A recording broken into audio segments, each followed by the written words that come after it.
Welcome to home makers kitchen. तो आज home makers kitchen में जो रेसिपी शेयर करने जा रहे हैं वो ठंड की सबसे फायदेमंद, सेहत के लिए भी बहुत ही अच्छी रेसिपी है, जिसका नाम है ड्राई फ्रूट गोंद के लड्डू। बनाना बहुत ही आसान है, सभी बड़े छोटे इसको बहुत ज़्यादा पसंद भी करते हैं। अगर आपने 15 दिनों के लिए बनाया है तो 8 दिन में ही ख़त्म हो जाएंगे और दोबारा बनाने की फरमाइश होने लगेगी। अगर आप हमारे चैनल पर पहली बार विजिट कर रहे हैं तो आपसे हम्बल रिक्वेस्ट है कि प्लीज़ लाइक, शेयर और सब्सक्राइब किए बगैर बिल्कुल ना जाएं। आज आपको ये सारी चीज़ें देखने के बाद अंदाज हो गया होगा कि आज कुछ स्पेशल बनने जा रहा है। तो अगर जाड़े हों और गोंद नहीं बनी या गोंद के लड्डू नहीं बने तो समझ लीजिए कि जाड़ा अधूरा है। तो हमने सोचा क्यों ना आज हम आपके साथ गोंद की रेसिपी शेयर करें, तो जिसमें हमको जो जो चीज़ें चाहिए वो आपको बता देते हैं। सबसे पहले तो हमको स्पेशली इसमें चाहिए गोंद। ये देखिए, ये हमारे पास गोंद है। अच्छा, इसके लिए एक बात आपको ये भी बतानी है कि हर चीज़ आप पर ये है कि आप कितनी क्वांटिटी में बनाना चाहते हैं और कितने लोगों के लिए बनाना चाहते हैं, और या पूरे महीने के लिए बनाना चाहते हैं, या आप ये है कि 8 दिन 10 दिन के लिए। तो उस हिसाब से आपको ये सारी चीज़ें लेना पड़ेंगी। अच्छा, हम इसको बना रहे हैं कम से कम 15 दिन के लिए, तो हमने उसी हिसाब से सारे मेवे लिए हैं, जिसमें आपको जो भी अपनी पसंद से मेवे रखना है आप वो रख सकते हैं। हमने अपनी पसंद से मेवे रखे हैं, जिसमें हमारे पास है ये देखिए। पहले तो हमने आपको दिखा दिया कि ये मेरे पास गोंद है, उसके बाद मखाने हैं, नारियल है जिसको हमने देखिए इस तरह से चॉप किया है, उसके बाद काजू है, ये छुआरे हैं, बादाम है और अखरोट है। साथ में हमको गुड़ चाहिए, आटा चाहिए, बेसन हमको थोड़ा सा चाहिए, रवा चाहिए, ये हमारे पास सौंठ है, उसके बाद ये हमारे पास जो है ये बीज हैं काहू कद्दू के बीज, ये देखिए, और इलायची क्योंकि टेस्ट अच्छा करती है इसलिए हमको इलायची भी चाहिए। अच्छा, उसके बाद हमको चाहिए घी। अच्छा, घी के लिए ये है कि घी भाई आप अगर चाहें तो देसी घी में बनाइए तो ज़्यादा ही अच्छा है, लेकिन बहुत बार ऐसा होता है कि नहीं है या हम नहीं मंगा पा रहे हैं तो आप डालडे में भी बना सकते हैं। तो ये जो है आपको जैसे जैसे ज़रूरत होगी आप उसके हिसाब से आप इसको डालेंगे। बहुत ज़्यादा घी की ज़रूरत नहीं होती, लेकिन हाँ फिर भी घी की ज़रूरत पड़ती है, और हम इसको देसी घी में बनाने जा रहे हैं। तो अब आइए इसको बनाना शुरू करते हैं कि स्टेप बाय स्टेप आप इसको देखते रहें। अगर आपने वीडियो स्किप करके देखी तो शायद आपको बनाने में थोड़ी सी प्रॉब्लम होगी, लेकिन अगर आप बराबर देखते रहेंगे एक जैसे तो फिर आपको बनाने में बिल्कुल भी परेशानी नहीं होगी। और जैसे जैसे ये स्टेप आते जाएंगे वैसे वैसे इन चीज़ों को हम डालेंगे। आप ज़रूर इसको ध्यान से देखें। तो आइए बनाना शुरू करते हैं। देखिए, हमने एक एल्युमिनियम की कढ़ाई जो है वो चढ़ा दी है, जो कि थोड़ा बड़ी है। इसके लिए थोड़ा बड़ा बर्तन हो तभी फ्राई करने में और चीज़ों को भूनने में बड़ी आसानी रहती है। तो हमने देखिए इसको चढ़ा दिया और इसमें हम डालेंगे करीब 2 टेबल स्पून हमने इसमें घी को डाल दिया है। जैसे जैसे ज़रूरत आती जाए आप घी का वैसे वैसे इस्तेमाल करें, एक बार में सारा घी न डालें। तो घी को हमने डाल दिया, थोड़ा सा घी तेज गरम हो जाए क्योंकि अभी ठंडा है। जैसे ही तेज जरा गरम हो जाता है उसके बाद हम इसमें गोंद को फ्राई करेंगे। घी जो है वो गरम हो चुका है, तो हम इसमें गोंद को डालेंगे। और एक बार में आप सारा गोंद ना डालें, बहुत थोड़ा थोड़ा सा गोंद आप इसको फ्राई करें, क्योंकि ये ज़्यादा अगर आप एक बार में करेंगे तो फिर इसको थोड़ा सा फ्राई होने में प्रॉब्लम होगी। और ये देखिए जल्दी ही बहुत एकदम लावे की तरह वाइट सा हो जाता है, तो इसको आप हल्के हाथों से जल्दी ऐसा ही भून लेंगे।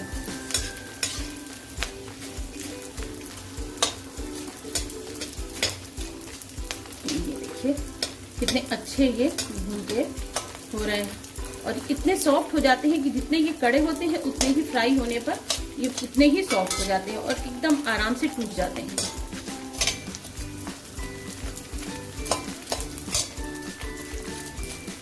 और जैसे ही ये हल्के से आपको लगे कि ये अंदर तक पक गए हैं और अच्छी तरह से फ्राई हो गए अंदर तक, बस आप इनको निकाल लेंगे, क्योंकि ये बहुत जल्दी हो जाते हैं। इनको आप ज़्यादा टाइम इसमें ना दें, बस ये ध्यान रखें कि ये अंदर तक अच्छी तरह से हो जाए। अगर अंदर तक नहीं होंगे तो फिर ये आपको जब इनको तोड़ेंगे या आप इनको छोटा छोटा करना चाहेंगे तोड़ के, तो फिर नहीं हो पाएंगे, क्योंकि ये अंदर से कच्चे रहेंगे। तो इसलिए आप इनको चाहे तो इसको मीडियम लो फ्लेम पर ही इसको फ्राई करें, क्योंकि अगर तेज पे करेंगे तो देखिए ये जलने लग जाएंगे, काले हो जाएंगे और अंदर से पकेंगे नहीं। तो इसलिए इसको आप अंदर तक खूब पका लें। और अब हम इसको निकाल लेते हैं।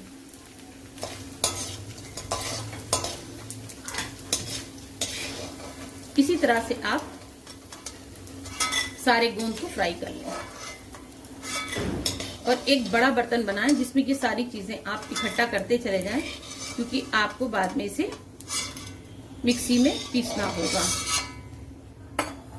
इसी तरह से हम और भी गोंद को फ्राई कर लेते हैं।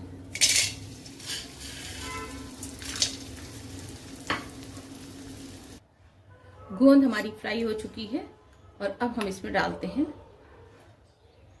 1 से 1.5 टेबल स्पून हमने इसमें घी डाला और इसमें हम डालेंगे अब जो बाकी मेवे हैं हमारे पास, उनको भी हम अच्छी तरह से रोस्ट कर लेते हैं।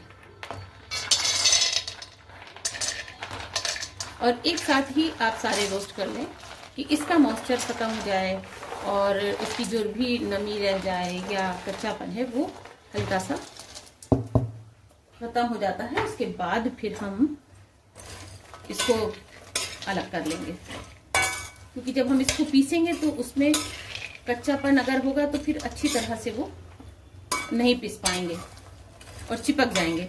और जब हमारे ये खूब अच्छी तरह से ये रोस्ट रहेंगे और इनका मॉइस्चर नहीं होगा इनमें, तो ये बहुत अच्छी तरह से पीस जाएंगे। और हमको इन्हें बहुत बारीक नहीं पीसना है, बस हल्का सा दरदरा सा पीसना है। बस इसको आप ऐसे ही चलाते रहें हल्की आंच पे, क्योंकि कढ़ाई भारी है और गरम है, तो हमें बहुत ज़्यादा इसको नहीं गरम करना है। बस इसको लो फ्लेम पर भी अगर आप फ्राई करेंगे तो भी ये हो जाएंगे। खुशबू इसमें बहुत अच्छी सी, जैसे कि मेवों की खुशबू आती है और बहुत अच्छी सी खुशबू इसमें आना शुरू हो गई। ये देखिए मेवे हमारे बहुत अच्छी तरह से रोस्ट हो गए हैं। ये देखिए बहुत ही अच्छी तरह से हो गए हैं।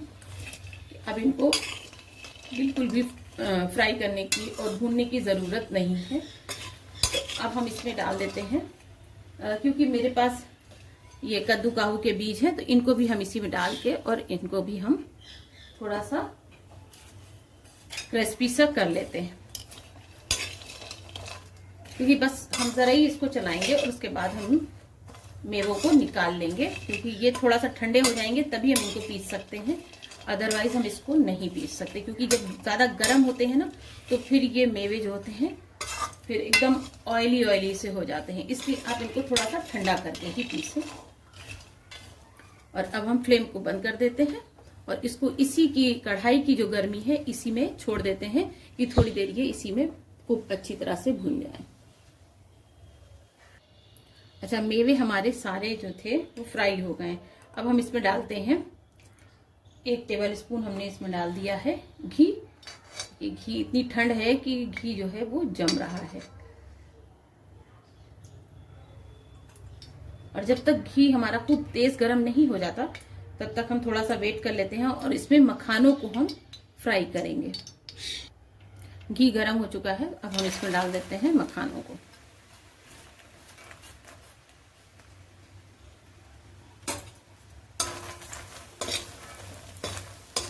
और मखाने बहुत अच्छी तरह से आपको फ्राई करना होंगे, क्योंकि ये जब तक अंदर तक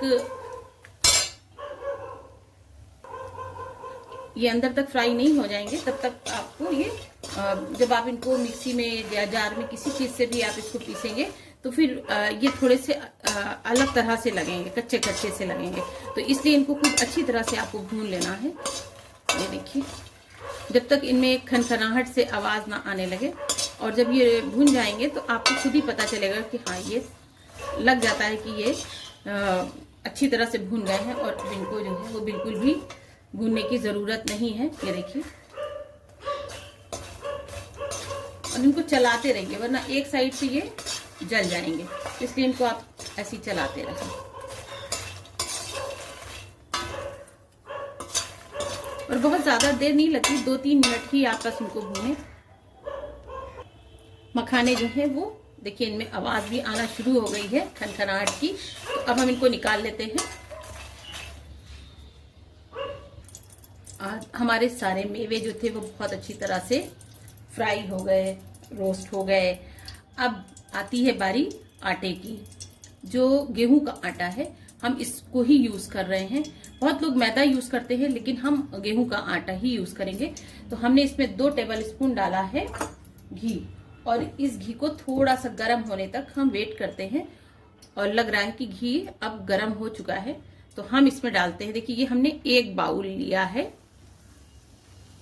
भर के, हमने देखिए 1 बाउल गेहूं का आटा लिया है। और इसको आप खूब अच्छी तरह से भूने, जब तक ये लाइट कलर में लाइट गोल्डन नहीं हो जाता तब तक आप इसको भूनते रहें। अच्छा, इसके बाद हम ये करेंगे कि दूसरी तरफ हम रख देते हैं गुड़ को मेल्ट होने के लिए, क्योंकि गुड़ को थोड़ा मेल्ट होने में टाइम लगता है। तो इसलिए हम उसको भी आपको दिखा देते हैं कि हम गुड़ को भी एक तरफ हम इसका काम करेंगे, इसके भूनने का, और दूसरी तरफ हम जो है गुड़ को मेल्ट कर लेते हैं।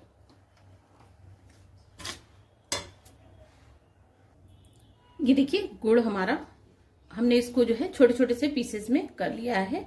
आप चाहे तो किसी भी चीज से इसको कूट लें, थोड़ा सा अलग अलग हो जाए। पूरी जो पूरे ढेले ऐसे होते हैं, इसकी भेलियां होती हैं, वो थोड़ा तोड़ लीजिए, उसको टुकड़ों में कर लीजिएगा तो वो जल्दी से मेल्ट हो जाता है। अच्छा, उसके बाद हम इसमें डाल देते हैं 1 कप पानी। पानी हम इसलिए डाल रहे हैं कि ये जरा अच्छी तरह से मेल्ट हो जाए और इसको गलने में बिल्कुल भी लम्स ना रहे, बिल्कुल सॉफ्ट सा हो जाए एकदम पानी की तरह।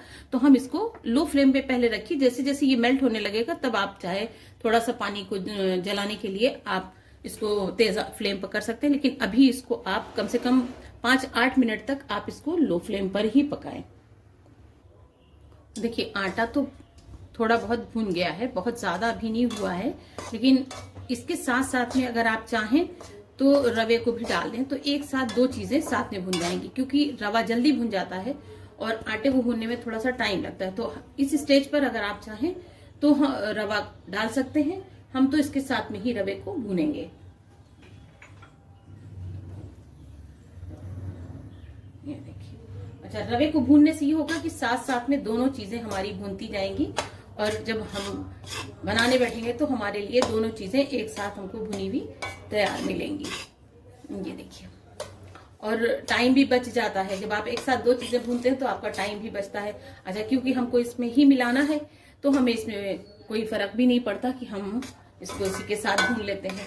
अच्छा, बेसन जो है वो बहुत ही जल्दी भून जाता है, तो इसलिए बेसन को हम अलग भूनेंगे। बस इसको आप थोड़ी देर और भूने, मुश्किल से 4 से 5 मिनट हम इसको और भूनेंगे, और उसके बाद हम बेसन भूनेंगे। देखिए 5 मिनट हो चुके हैं, क्योंकि हमने सोचा था 4 मिनट भूनेंगे, लेकिन हमने और 5 मिनट इसको कर दिया, तो इसलिए जो है ये देखिए 5 मिनट हो चुके हैं। और आटा और रवा दोनों बहुत अच्छी तरह से भून के और बहुत अच्छी खुशबू दे रहे हैं, जैसे कि एक भुने हुए आटे की और रवे की होती है। और देखिए इसका कलर भी आप देख रहे हैं कि इसका कलर भी पहले से बहुत ज्यादा चेंज हो गया है, ये गोल्डन गोल्डन सा दिखने लगा। अब हम इससे ज्यादा इसको भूनेंगे तो फिर इसमें जली आने लगेगी, इसलिए अब हम इसको यहीं पे रोक देते हैं और फ्लेम को बंद करते हैं और इसको किसी अलग बर्तन में निकाल के रखते हैं। अच्छा, अब आटा भुन गया, रवा भुन गया, सारे मेवे भुन गए, और अब बारी आती है बेसन की। तो हम बेसन को देखिए सबसे लास्ट में कर रहे हैं। हमने इसमें डाला थोड़ा सा घी, 1 टेबल स्पून के करीब, और उसमें हम इसको भूनेंगे तो ये बहुत जल्दी भुन भी जाएगा और खूब खुशबू भी इसकी सौंधी सौंधी सी बड़ी अच्छी सी खुशबू भी आ जाएगी इसमें। तो आप इसको, बस ये है कि इसको आप रोके नहीं, क्योंकि बेसन बहुत जल्दी भुन जाता है और जल भी बहुत जल्दी जाता है, तो इसलिए आप इसको जल्दी जल्दी ही चलाते रहें, इसको बिल्कुल भी छोड़े नहीं कि ये आराम आराम से भुनेगा, क्योंकि ये बहुत जल्दी भुन जाता है, इसलिए इसको जल्दी जल्दी ही चलाएंगे। और बस मुश्किल से ये 5 से 6 मिनट में ये तैयार हो जाएगा। ये देखिए हमारा बेसन भी बहुत ही खुशबूदार और बहुत ही अच्छा सा भुन के तैयार हो गया। तो अब हम फ्लेम को बंद कर देंगे और इसको निकाल लेंगे, क्योंकि अगर आपने, क्योंकि मेरी जो ये कढ़ाई है वो बहुत ज्यादा भारी है, तो अगर हम इसमें छोड़ देंगे तो ये जल जाएगा। तो इससे बेहतर है कि हम इसको निकाल लें, वरना जले की स्मेल से सारा टेस्ट खराब हो जाएगा। ये देखिए हमारे ये जो गोंद थी ये भी ठंडी हो चुकी है, और ये सारे हमारे जो मेवे थे ये भी सारे ठंडे हो गए हैं। और अब हम ये देखिए मखाने भी ठंडे हैं। अब हम इनको पीस देते हैं। पीसने से मतलब ये है कि आप इनको खड़ा रखें, बहुत ज़्यादा आप बारीक नहीं करेंगे कि ये बहुत ज़्यादा पाउडर नहीं बनाना है, बस दरदरा सा आपको इसे पीस लेना है। तो हम इसको थोड़ा थोड़ा करके पीस लेते हैं मिक्सी के जार में। अच्छा, गोंद को हम हल्का सा ये सिल के बट्टे की हेल्प से इसको धीरे धीरे करेंगे। देखिए ये टूटने लगेगा और बिल्कुल बारीक सा हो जाएगा। तो इसको मिक्सी में पीसने की ज़रूरत ही नहीं पड़ेगी, ये ऐसे ही देखिए सॉफ्ट हुआ जा रहा है। इसको हम इसी तरह से पीस लेते हैं और हल्का हल्का सा जब आप इसको कूटेंगे ना तो ये अपने आप ही बहुत आराम से, क्योंकि ये बहुत सॉफ्ट हो चुका है। ये देखिए आप देख रहे हैं कि ये कितना आराम से टूट जा रहे हैं और इनको हमें इसी तरह से कूट लेना है। हमें इसको मिक्सी में पीसने की ज़रूरत नहीं पड़ेगी। ये देखिए कितना अच्छी तरह से ये कूट के और एकदम बारीक से हो गए हैं। बस दरदरा सा ही हमको इसको रखना था, इसलिए ये दरदरे से तैयार हैं। अब हम और जो मेवे हमारे हैं उन सारों को भी हम मिक्सी में हल्का हल्का सा दरेर लेते हैं। ये देखिए हमने मेवे को हल्का हल्का सा दरदरा सा कूट लिया और ये देखिए सारे मेवे हमारे मिक्स हो रहे हैं विद गोंद। ठीक है, अब हम इसी में आटा मिक्स कर देते हैं, क्योंकि हमारे मेवे सारे तैयार हैं। तो अब इसमें आटे को और जो देखिए आटा है और बेसन है, रवा है, ये सारी चीज़ों को भी हम इसी में डाल देते हैं।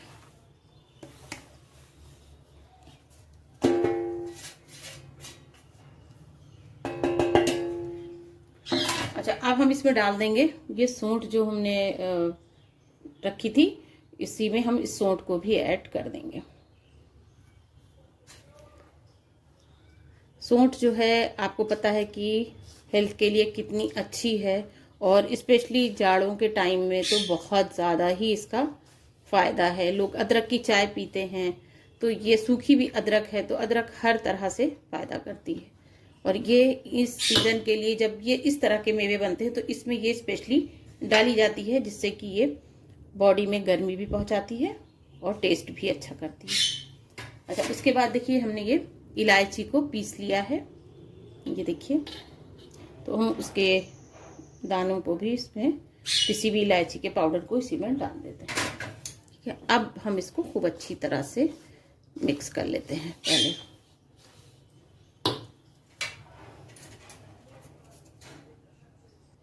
ये देखिए सारी चीज़ें, आटा भी और मेवे भी सारे बहुत अच्छी तरह से मिक्स हो गए हैं। और अब हम इसमें ऐड करेंगे क्या चीज़ आप बताइए? गुड़। क्योंकि गुड़ को हमको कोई ज़्यादा पकाना तो था नहीं, सिर्फ मेल्ट करना था, तो वो बस ज़रा ही देर में मेल्ट हो गया, तो हमने फ्लेम को बंद कर दिया था। तो अब हम इसमें मिक्स कर लेते हैं।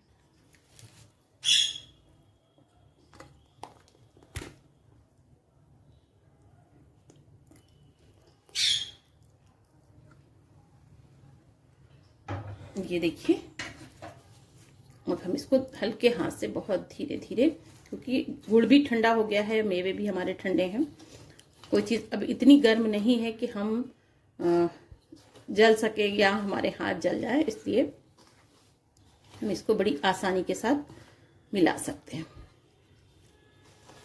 ये देखिए। अच्छा, इस कंडीशन में अगर आपको लग रहा है कि ये थोड़ा सा सॉफ्ट नहीं है या इसके जो लड्डू बांधना है उसमें कोई प्रॉब्लम है, तो आप इसमें थोड़ा सा दूध भी ऐड कर सकते हैं। पहले आप मिक्स कर लीजिए, फिर उसके बाद आप देखिए कि नहीं थोड़ा हमें इसमें दूध की ज़रूरत है तो फिर आप ऐड करिएगा, और नहीं तो आप अगर ऐसे ही बांध सकते हैं तो कोई ज़रूरत नहीं है दूध डालने की। ये देखिए, बहुत अच्छी तरह से इसको मिक्स करिएगा। स्पैचुला की हेल्प से तो ये बहुत सॉफ्ट नहीं हो पा रहा था और अच्छी तरह से मिक्स नहीं हो पा रहा था, तो हमने सोचा थोड़ा हम हाथ का यूज़ कर लेते हैं। देखते हैं कि ये हाथ से ये अच्छी तरह से मिक्स हो जाएगा।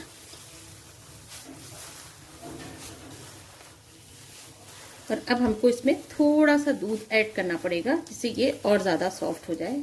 वैसे है ये, लेकिन थोड़ा सा हम इसमें दूध ऐड कर देंगे तो और ज़्यादा ही ये अच्छा हो जाएगा। तो हमारे पास रूम टेम्परेचर पर ही है दूध, तो हम इसमें थोड़ा सा एक आधे कप के करीब हमने इसमें दूध ऐड कर दिया है, जिससे कि ये और जल्दी से सॉफ्ट हो जाए और सारी चीज़ें इसमें मिक्स भी हो जाए और हमारे ये लड्डू भी इसके बन के तैयार हो जाए।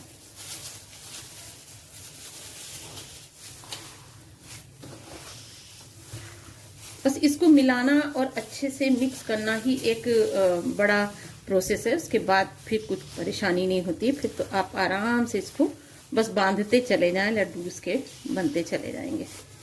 तो आप देखिए कि ये कितना आराम से दूध डालते ही सब और सॉफ्ट हो गया।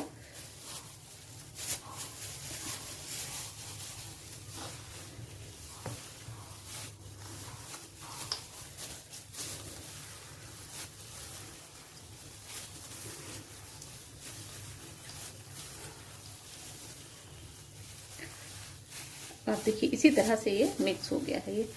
तो बस अब हम थोड़ा थोड़ा करके इसको इसी तरह से देखिए ऐसे लड्डू बना लेते हैं इसके। लड्डू बड़े आसानी से बच्चे एक बार में उठा लेंगे और उसको खा लेंगे, और आप कोई भी शेप देंगे तो वो फिर थोड़ा उनको खाने में परेशानी होगी।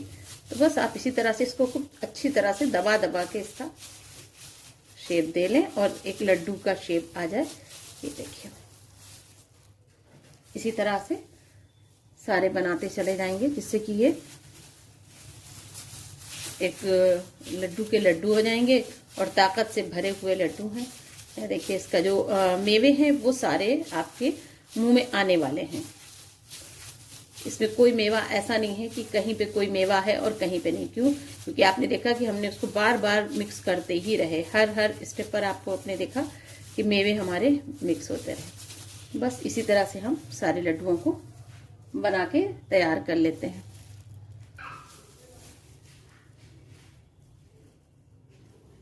आपने देखा कि कितने बढ़िया से, ताकत से भरपूर, मज़ेदार, टेस्टी से, हर तरह से फायदेमंद और जाड़े में भी मज़ेदार टेस्ट देने वाले और गर्मी देने वाले इतने अच्छे ये लड्डू तैयार हो गए हैं। तो उम्मीद है आपको हमारी ये रेसिपी ज़रूर पसंद आई होगी। तो आप एक बार इसको ट्राई करें। बनाने में थोड़ा सा टाइम लगता है, क्योंकि इसकी हर चीज़ को आपको बहुत ध्यान से बनाना होता है। भुनाई इसकी बहुत ज़्यादा करनी पड़ती है, तो इसलिए आपको थोड़ा टाइम लगेगा। लेकिन जब एक बार ये बन के तैयार हो जाएंगे तो आप इसको अगर 1 महीने भी रखे रहेंगे बिल्कुल भी खराब नहीं होंगे, टेस्ट में कोई फर्क नहीं आएगा और ताकत से भरपूर है। आप बच्चों को सुबह शाम खिलाना चाहते हैं, अगर वो खाते हैं तो सुबह शाम भी खिला सकते हैं, वरना किसी टाइम भी दिन में आप उनको 1 लड्डू खिला दें और वो बिल्कुल भी ठंड से दूर रहेंगे और उनको बिल्कुल भी ठंड नहीं लगेगी और बहुत फायदेमंद है। तो मिलते हैं एक नई वीडियो के साथ। तो आप हमारे चैनल को लाइक करें, शेयर करें और प्लीज़ सब्सक्राइब करना बिल्कुल ना भूलें, जो कि आप अक्सर भूल जाते हैं। मिलते हैं एक नई वीडियो पर। Thank you.